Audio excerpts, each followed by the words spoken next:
ராக்கினியே, இயேசுராஜனின் தாய்மரியே, விண்ணுக்கும் மண்ணுக்கும் ராக்கினியே, எங்களை தாங்கிடும் தாய்மரியே,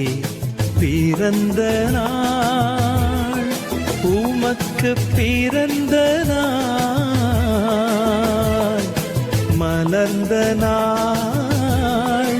இம்மண்ணில் மலர்ந்த நாள்,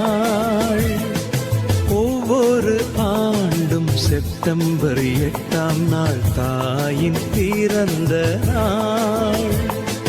பாவம் அழிந்த நாள், வானோரின் ராக்கினியே, இயேசுராஜனின் தாய்மரியே.